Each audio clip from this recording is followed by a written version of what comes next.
Comilla EPZ থেকে বের হওয়া বিষাক্ত তরল বর্জ্যে দূষিত হচ্ছে জেলার দক্ষিণাঞ্চলের পরিবেশ। এর ফলে জীব বৈচিত্র্য নষ্ট হওয়ার পাশাপাশি ক্ষতিগ্রস্ত হচ্ছে কৃষি ও মৎস্য সম্পদ। কেন্দ্রীয়ভাবে বর্জ্য পরিশোধনের কথা বলা হলেও বাস্তবতা ভিন্ন। কুমিল্লা ইপিজেডের কর্মকর্তাদের ভাষ্য, ইপিজেডের ভেতরে থাকা দুটি নালা দিয়ে নগরের মানব বর্জ্যসহ বিভিন্ন বিষাক্ত পানি যাচ্ছে দক্ষিণ কুমিল্লার দিকে। আবার সিটি কর্পোরেশনের কর্মকর্তারা বলছেন এসব বিষাক্ত পানি ইপিজেডের। কুমিল্লা থেকে রফিকুল ইসলামের পাঠানো তথ্য ও ছবিতে ডেস্ক প্রতিবেদন। 2001 সালে চালু হয়েছে কুমিল্লা ইপিজেড। 25 বছরে এই ইপিজেড দেশের অন্যতম সফল শিল্পাঞ্চলে পরিণত। 41টি নামি দামি কোম্পানির শিল্প কারখানা চালু থাকলেও কেন্দ্রীয় বর্জ্য শোধনাগারটি 24 ঘন্টা চালু থাকে না। ফলে এই ইপিজেড থেকে নির্গত হওয়া দূষিত তরল বিষাক্ত রাসায়নিক বর্জ্যে দক্ষিণ কুমিল্লার 71টি গ্রামের পরিবেশ মারাত্মকভাবে বিপর্যস্ত।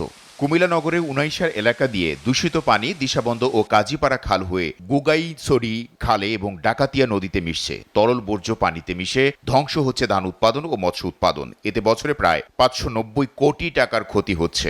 শৈলের গোড়া ফেসা দাউদ বিখাউস ফাফরি যত আছে এই পানির কারণে ওরে, আর যদি কেউ খালে ভিতরে নামবে 2 মিনিট অপেক্ষা করে তো তার চুলকানি উঠে যায়। এই সেলকানি আর বন্ধ করন জানা। এই গন্ধতে আমরা কত এভাবে আমরা ধ্বংস হয়ে যেতেছি, নিজেও ধ্বংস হইতেছি, আমাদের পরিবেশ নষ্ট হইতেছে, সবকিছু নষ্ট হইতেছে। টিন সব খাইয়ে লেছি গাঙ্গের গ্যাস, শেষ পর্যন্ত পলিথিন দিয়ে রাখছি ঘরের উপরে।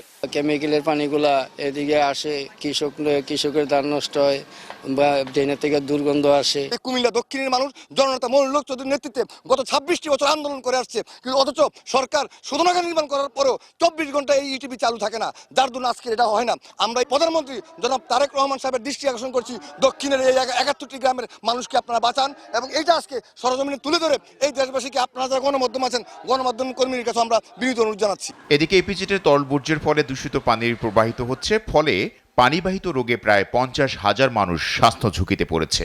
এদের অনেকগুলো কেমিক্যাল আছে, এই কেমিক্যালগুলা যখন নাকি শ্বাসতন্ত্রের মাধ্যমে যায় বা কোনোভাবে শরীরে লাগে বা অথবা কেটে যায়, সেই ক্ষেত্রে এক ধরনের সমস্যা সৃষ্টি করতে পারে।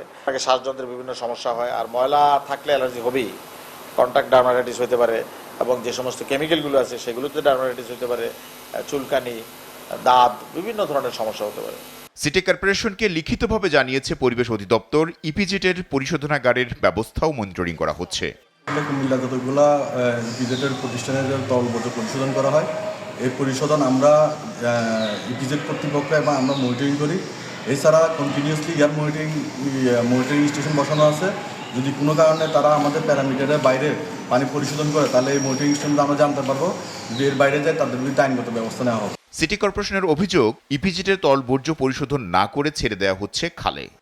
বিভিন্নভাবে কিন্তু মানুষ ক্ষতিগ্রস্ত হচ্ছে, তো এটি তো হতে দেওয়া যায় না। একটি ফাইনাল বার্তা তাদেরকে দিয়ে দিব, তারা যেন এই প্লান্ট ব্যবহার করে এবং এই দূষিত পানিকে বিশুদ্ধ করে যেন ডেলিভারি করে। কোনো দূষিত পানি যেন আমাদের এই সিটি কর্পোরেশনে কোনো খালে প্রবাহিত না হয়, সেজন্য যত রকমের পদক্ষেপ নেওয়ার সব ধরনের পদক্ষেপ আমরা নিব।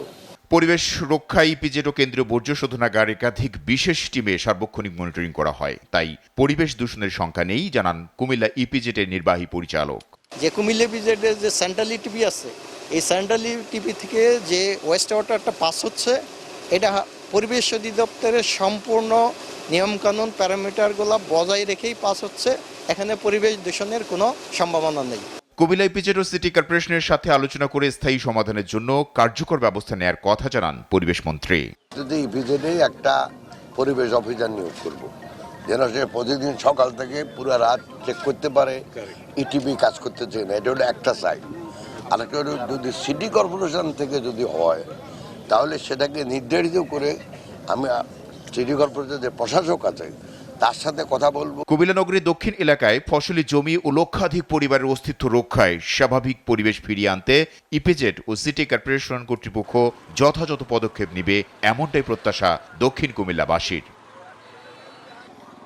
SATV news desk.